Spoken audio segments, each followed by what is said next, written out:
Hello बच्चों, कैसे हैं आप सभी। Good morning.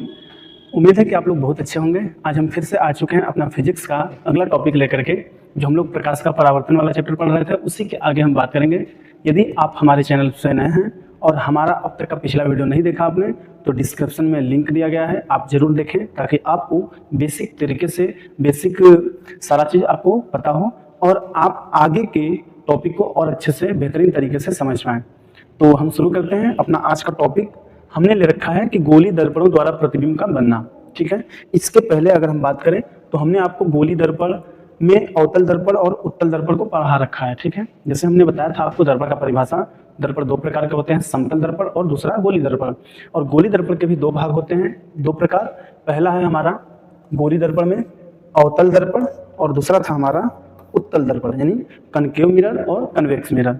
आज हम इन दोनों दर्पणों के द्वारा प्रतिबिंब की अलग अलग स्थितियों के बारे में जानेंगे, सीखेंगे। ठीक है, तो मैं नेक्स्ट पेज पे आता हूँ। गोली दर्पण द्वारा प्रतिबिंबों का बनना, इसमें पहला नंबर हम लोग पढ़ेंगे आज, अवतल दर्पण द्वारा प्रतिबिंबों का बनना। ठीक है, अवतल दर्पण के द्वारा इसमें कुल 6 स्थितियां बनती हैं। अवतल दर्पण के द्वारा वस्तु की कुल 6 स्थितियां बनती हैं प्रतिबिंब की, और उसको हम एक एक करके बारी बारी से समझेंगे। ठीक है, तो कॉपी पेन लेकर के आप भी काम शुरू करिए। देखिए, पहला हम जब कहेंगे स्थिति, हमारा जो पहला है वो क्या है, अनंत पे। क्या है, अनंत पे। किसकी स्थिति, वस्तु की। यानी हम कह रहे हैं यहाँ कि यदि हमारे वस्तु की स्थिति कहाँ पर है, अनंत पर है, वस्तु की स्थिति अनंत पर है, तब हम क्या कह सकते हैं, वस्तु की स्थिति अनंत पे। यानी हम एक दर्पण लेते हैं, कैसा दर्पण है, M1 M2 अवतल दर्पण है। कैसा दर्पण है, अवतल दर्पण है हमारा। ठीक, अवतल दर्पण में हम मुख्य अक्ष लाइन को खींचते हैं। ये जो हमारा CP लाइन दिख रहा है आपका, C और P, ये दर्पण का मुख्य अक्ष लाइन होता है। ठीक है, अब इस लाइन से हट करके हम एक वस्तु AB लेते हैं। क्या लेते हैं, वस्तु AB, और ये वस्तु AB को हम मानते हैं कि अनंत पर है। तो इससे आने वाली प्रकाश की किरणें, जो पहली प्रकाश की किरण होगी, वो फोकस बिंदु पर से आती हुई दिखेगी। ठीक है, यानी फोकस बिंदु से आएगी और वो इस दर्पण में, अवतल दर्पण के पृष्ठ पर टकरा कर वापस उसी माध्यम में मुख्य अक्ष के समांतर लौट जाएगी, मुख्य अक्ष के समांतर लौट जाएगी। और जो वस्तु से दूसरा बिंदु हमारा है, वो वक्रता केंद्र C से आएगा, वक्रता केंद्र C से आएगा और वापस इसी मार्ग से लौट जाएगा। ठीक है, वापस इसी मार्ग से क्या होगा, लौट जाएगा। ठीक है, आप चाहें तो इसको बना सकते हैं बढ़िया से, मैं इरेज कर दूं।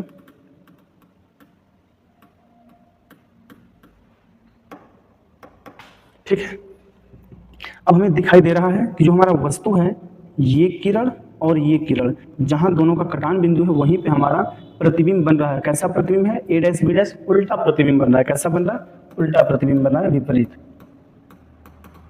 ठीक है, ऐसे हम समझेंगे। अब इसमें बारी आती है कि प्रतिबिंब की स्थितियां कहां पर बन रही है, कैसे लिखेंगे। तो हम लिखेंगे, क्या लिखेंगे, प्रतिबिंब के लिए क्या लिखेंगे, यहां लिखेंगे प्रतिबिंब। प्रतिबिंब में क्या लिखेंगे, लिखेंगे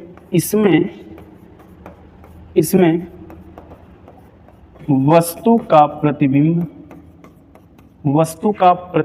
कैसा बन रहा है, वस्तु का प्रतिबिंब कहाँ बन रहा है, फोकस पर बन रहा है। कहाँ बन रहा है, वस्तु का प्रतिबिंब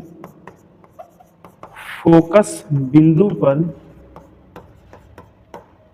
कैसा बन रहा है, वास्तविक व उल्टा। कैसा बन रहा है, वास्तविक व उल्टा, वास्तविक व उल्टा बन रहा है। ठीक है, वास्तविक व उल्टा बन रहा है। इसमें वस्तु का प्रतिबिंब फोकस बिंदु पर वास्तविक व उल्टा बनता है। ठीक है, बनता। अच्छा, साइज भी लिख दें, वास्तविक व उल्टा, सॉरी आगे भी लिखेंगे, वास्तविक व उल्टा, कॉमा लगाएंगे, वस्तु से बहुत छोटा, वस्तु से केवल छोटा लिख सकते हैं, वस्तु से छोटा बनता है, इतना हम लिख सकते हैं। ठीक है, इस फिगर के लिए हम ये लिख सकते हैं।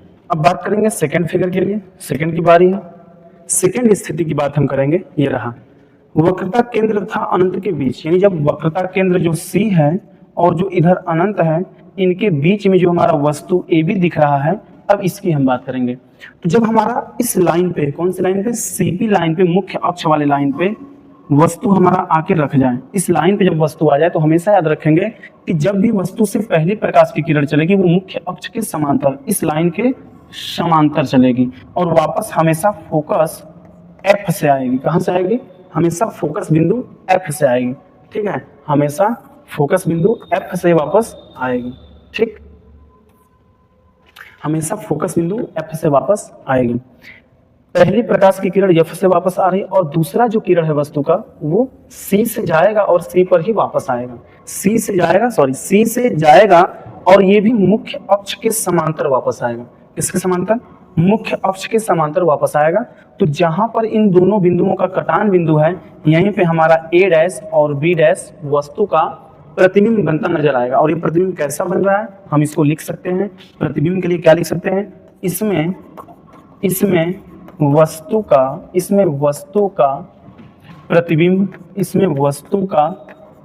प्रतिबिंब कहाँ बन रहा है?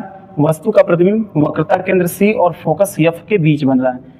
वस्तु का प्रतिबिंब वक्रता केंद्र तथा फोकस के बीच कैसा बन रहा है? वास्तविक एवं उल्टा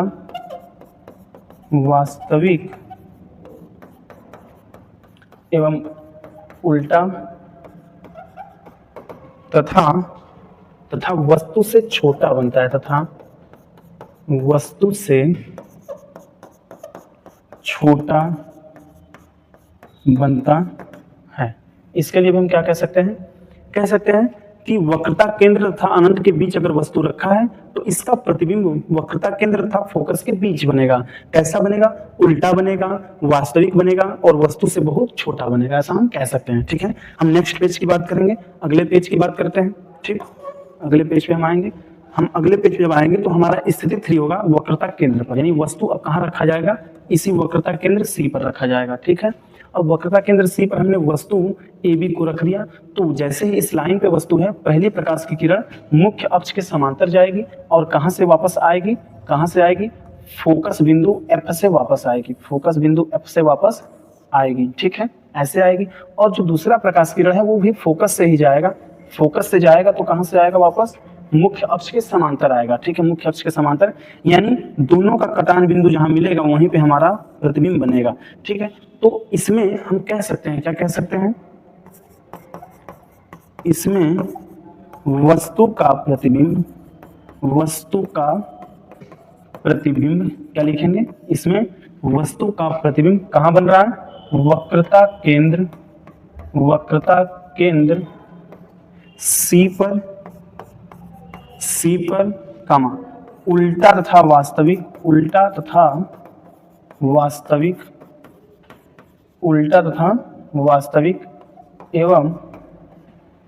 एवं वस्तु के बराबर बनता है।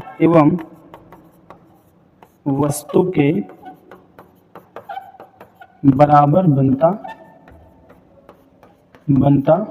है। वस्तु के बराबर बनता है। ठीक है बच्चों, अब आगे हम बात करेंगे चौथी स्थिति की। हमारी जो चौथी स्थिति है इसकी हम बात कर लेते हैं। ये कह रहा है कि वक्रता केंद्र तथा फोकस के बीच में वस्तु है। कहाँ कहाँ दिख रहा है? ये वक्रता केंद्र सी आपको दिख रहा है और यहाँ फोकस क्या है? एफ है। इन दोनों के बीच में हमें वस्तु दिखाई दे रहा है ए बी। क्या दिखाई दे रहा है? A B. तो जैसे ही पहली प्रकाश की किरण होगी वो मुख्य अक्ष के समांतर जाएगी और वापस फोकस से आएगी, और दूसरी प्रकाश की किरण जो हमारी है वो भी फोकस से जाएगी और मुख्य अक्ष के समांतर वापस आएगी। ठीक है, तो इन दोनों का जो कटान बिंदु है, अब ये अनंत, इधर अनंत है और यहाँ वक्रता केंद्र, इनके बीच में कहीं पर भी बनेगा। ठीक है, दिखाई दे रहा है। तो इस तरह से हम क्या लिख सकते हैं? इसमें क्या लिख सकते हैं? इसमें वस्तु का प्रतिबिंब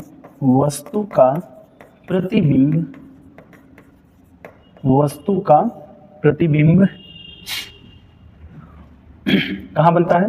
अनंत व वक्रता केंद्र के बीच। अनंत व वक्रता केंद्र के बीच। अनंत व वक्रता केंद्र के बीच कामा कैसा बनता है? उल्टा तथा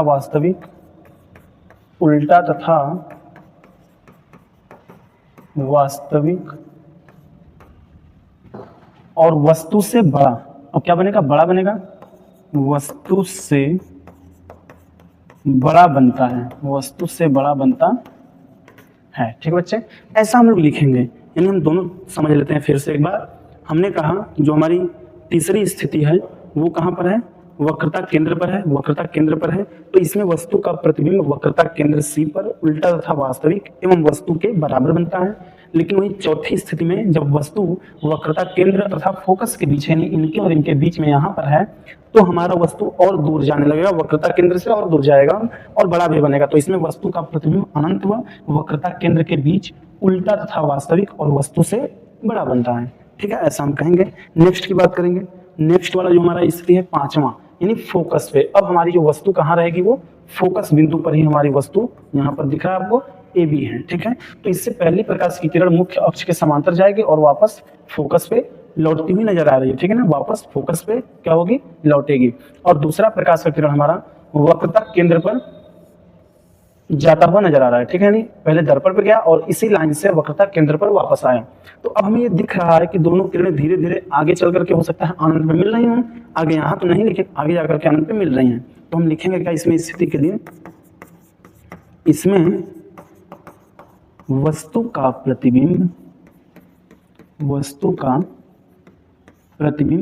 कहाँ बन रहा है, वस्तु का प्रतिबिंब अनंत पर वस्तु का प्रतिबिंब अनंत पर उल्टा तथा वास्तविक एवं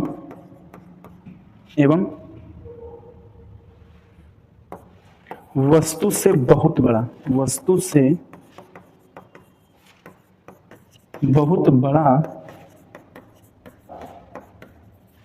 बनता है, वस्तु से बहुत बड़ा बनता है। ठीक है, अब हम बात करने वाले हैं इसके छठी स्थिति जो लास्ट वाली हमारी है अवतल दर्पण की, ध्रुव तथा फोकस के बीच। ध्रुव तथा फोकस के बीच, यानी हम यहाँ हमें दिख रहा है क्या, फोकस, और यहाँ पे दिख रहा है ध्रुव। इन दोनों के बीच में ही कहीं पर भी वस्तु हम रख सकते हैं, चाहे यहाँ चाहे यहाँ चाहे यहाँ चाहे यहाँ, कहीं पर भी। तो हमने यहाँ पर वस्तु ले रखा है ए बी। वस्तु क्या ले रखा है, ए बी।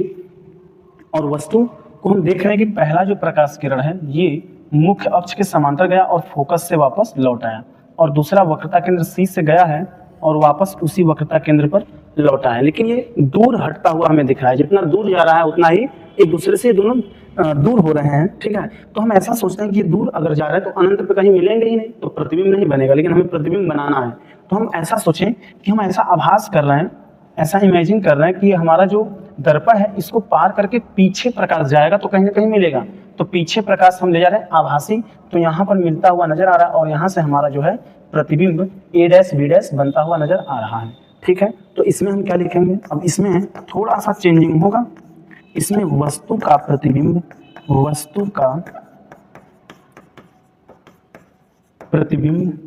इसमें वस्तु का प्रतिबिंब कहाँ बना, दर्पण के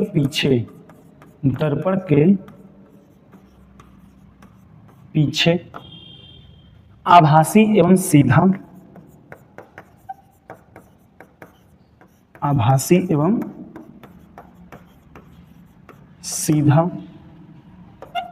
तथा वस्तु से बड़ा बनता है, वस्तु से बड़ा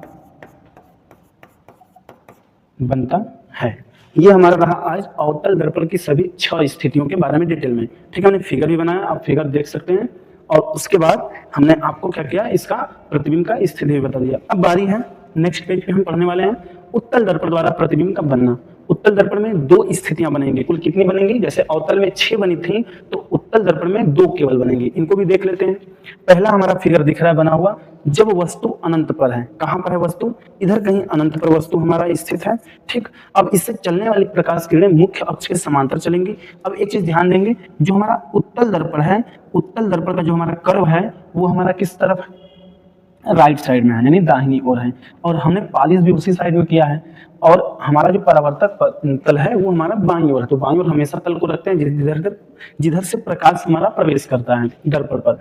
तो हमारा प्रकाश अनंत से आ रहा है और ऐसा हम माने कि ये टकरा कर वापस उसी दिशा में ऐसे बाहर की ओर निकल रहा है। और इससे चलने वाली जो डॉटेड लाइन है, आभासी लाइन है, ये कहाँ पर मिलती हुई प्रतीत हो रही है? फोकस एक्ट पर। कहाँ मिल रही है? फोकस एक्ट पर। और यहीं पे हमारा वस्तु का प्रतिबिंब बन रहा है, यहीं पे हमारा वस्तु का क्या बन रहा है? प्रतिबिंब बन रहा है। तो हम क्या कह सकते हैं इसमें? क्या लिख सकते हैं इसमें वस्तु का प्रतिबिंब आभासी, सीधा व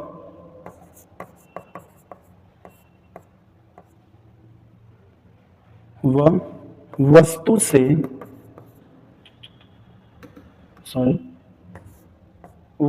से बहुत छोटा दर्पण के पीछे बनता है। दर्पण के पीछे बनता है, दर्पण के पीछे बनता है। ठीक बच्चे, आगे हम देखेंगे हमारा जो सेकंड स्थिति है उसके बारे में। अब वस्तु कहाँ है? जब अनंत तथा ध्रुव के बीच हो। अनंत और ध्रुव, ध्रुव हमारा ये P है और अनंत हमारा कहीं इधर है। तो ये अनंत और ध्रुव के बीच में हम कहीं पर भी वस्तु को रख दें, तो हमने यहाँ पर रखा है वस्तु को। ठीक है, वस्तु हमारा क्या दिख रहा है आपको? AB।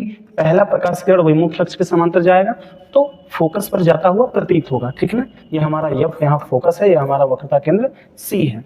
ठीक है, और जाता हुआ ये प्रतीत हो रहा है, बाहर निकलेगा, लेकिन हम ऐसा सोचेंगे कि पीछे भी इस फोकस पे ही जा रहा है। और दूसरा हमारा वक्रता केंद्र पर जाएगा, लेकिन दर्पण को पार करेगा, तो हम कहेंगे ऐसा आभास हो रहा है या प्रतीत हो रहा है। तो जिस लाइन से गया है उसी लाइन से ये वापस आ जाएगा। तो इसमें हम क्या लिख सकते हैं? इसमें वस्तु का प्रतिबिंब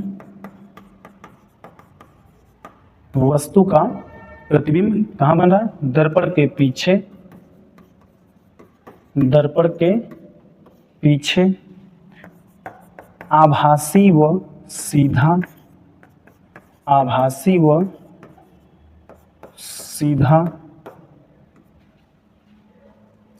वस्तु से बहुत छोटा, या वस्तु से छोटा केवल लिख सकते हैं, वस्तु से छोटा बनता है। इतना हम कह सकते हैं। ठीक बच्चे, इसको बड़े ही ध्यान से आप देखेंगे और 2 से 4 बार कम से कम कॉपी पेन लेकर के प्रैक्टिस करेंगे। फिगर अपने से बनाइए और उनमें होने वाले परिवर्तन को अपने से स्वतः उसको देखिए कि उसमें कौन सी घटना कैसे हो रही है, कहाँ पर वस्तु है तो कहाँ पे प्रतिबिंब बन रहा है, कौन छोटा है, कौन बड़ा है, कौन उल्टा है, कौन सीधा है, कौन आभासी है, कौन वास्तविक है। जब ये आप पहचानना सीख जाएंगे तो आप इनकी स्थितियों को लिखना भी सीख जाएंगे। ठीक है, अब हम नेक्स्ट बात करेंगे। जैसे हमने आपको अभी अवतल दर्पण में 6 स्थिति और उत्तल दर्पण में 2 स्थिति बताया, लेकिन कुछ लोग का क्वेश्चन ये होता है, तो पूछा भी जाता है एग्जाम में कि अवतल दर्पण या उत्तल दर्पण का हम उपयोग कहाँ करते हैं। तो मैंने 2 उपयोग भी लिख रखा है, कम से कम 2 तो आते ही हैं एग्जाम में। जैसे अवतल दर्पण के उपयोग की बात करेंगे तो पहला हम बात करेंगे अधिक फोकस दूरी वाले बड़े द्वारक का एक अवतल दर्पण लेते हैं और वो क्या बनाने में? दाढ़ी बनाने में, उसको हजामत भी बोलते हैं, दाढ़ी बनाने को, शेविंग करने को। यानी जब शेविंग करने के लिए जो दर्पण यूज होता है, जो शीशा यूज होता है, उसमें थोड़ा मात्रा अवतल दर्पण का भी होता है। ठीक है, इसलिए हम इसमें कह सकते हैं कि अवतल दर्पण में हम इसका उपयोग करते हैं। दूसरा हम बता सकते हैं कि छोटे अवतल दर्पण द्वारा प्रकाश की किरणों को परावर्तित करके जो डॉक्टर साहब होते हैं वो आंख, नाक, कान, गला, इन आदि चीजों का निरीक्षण करते हैं। क्या करते हैं? निरीक्षण करते हैं, जांच पड़ताल करते हैं। दांतों में भी, गले में भी, ना कान में भी, नाक में भी, आंख में भी कोई समस्या होता है सेंसों में तो चेक करते हैं, निरीक्षण करते हैं। ठीक है, और हम उत्तल दर्पण के उपयोग में अगर कहें तो पहला नंबर कह सकते हैं कि उत्तल दर्पण का उपयोग बाजार में, गलियों में जो स्ट्रीट लाइट लगे होते हैं खंभों में, उनमें लैंपों का जो प्रकाश है उत्तल दर्पण से परावर्तित होकर किरण पुंज के रूप में काफी बड़े क्षेत्र में, यानी क्या करता है उत्तल दर्पण? अब प्रकाश को तो क्या करता है? एकत्रित करता है। ऐसे आगे चलेगा तो एक बिंदु पर केंद्रित करेगा, लेकिन उसका पीछे का तल उत्तल होता है, इसलिए वो उल्टा काम करता है। पीछे का तल एकत्रित करेगा पीछे की ओर, लेकिन आगे की ओर क्या करेगा? फैला देगा। ठीक है, यानी हम ऐसे समझें कि अगर कोई भी कहीं पर भी अगर लाइट लगा हुआ है, कुछ इस प्रकार का लाइट खंभों में लगा होता है, ठीक है, ऐसे लाइट लगे होते हैं, तो ये जो क्षेत्र आपका है इसमें कोई मान लीजिए बल्ब लग गया ऐसे, ठीक, तो ये जो क्षेत्र आपका है, ये क्षेत्र क्या होता है? उत्तल का होता है, ताकि वो ऊपर से फोकस करे ऐसे तो नीचे की ओर। अब जब ऊपर प्रकाश जाएगा, ये ऊपर जाएगा तो ऊपर केंद्रित होगा, ऊपर क्या होगा? केंद्रित होगा, लेकिन एक बिंदु पे केंद्रित होगा, फिर टकरा के जब वापस आएगा तो ये उल्टा काम करेगा ना, ये क्या करेगा? फैलाएगा, ये प्रकाश को फैलाएगा, प्रकाश को ये फैलाएगा। ठीक है, इसलिए काफी बड़े क्षेत्र को ये रोशन करेगा, क्या करेगा, प्रकाशित करेगा। अब उसके बाद दूसरे की हम बात करते हैं, ट्रकों, बसों और मोटर कारों में ड्राइवर की सीट के पास यानी साइड मिरर जिसको बोलते हैं, जो उत्तल दर पर लगा होता है, जो साइड मिरर होते हैं, जिससे ड्राइवर अपने पीछे कोई गाड़ी आ रही है, क्या है पीछे का क्षेत्र, उसको देख सकता है। ठीक है, जब उसको पास लेना होता है या कोई गाड़ी उससे पास लेती है तो वो देख करके अपने साइड को टर्न इधर उधर करता है। ठीक है, तो ऐसे हम कह सकते हैं। ठीक है बच्चों, तो आज का ये हमारा टॉपिक कैसा लगा आपको, आप कमेंट करके जरूर बताइए। और अगर कोई भी डाउट है तो आप कमेंट सेक्शन में आप डाउट के लिए प्रश्न पूछ सकते हैं। और उसके बाद अगर आप हमारे चैनल पर नए हो तो प्लीज़ सब्सक्राइब कीजिए, बेल आइकन प्रेस करिए, ताकि जो भी वीडियो अपलोड हो आपको तत्काल उसकी सूचना मिल जाए और आप तुरंत अपनी तैयारी को कर सकें। ठीक है, और अपने बाकी दोस्तों में हमारे चैनल को शेयर करिए और लोगों को बताइए कि अब हम YouTube पर आपके यूपी बोर्ड के लिए कक्षा 10 और कक्षा 12, 9 और 11 इन सभी के लिए क्लासेस धीरे धीरे स्टार्ट कर रहे हैं। और हर एक सब्जेक्ट के टीचर भी हमारे यहाँ हैं और हर एक चीज़ों की जानकारी आपको धीरे धीरे मिलती रहेंगी और वीडियो हमेशा आपको मिलते रहेंगे। ठीक है, धन्यवाद।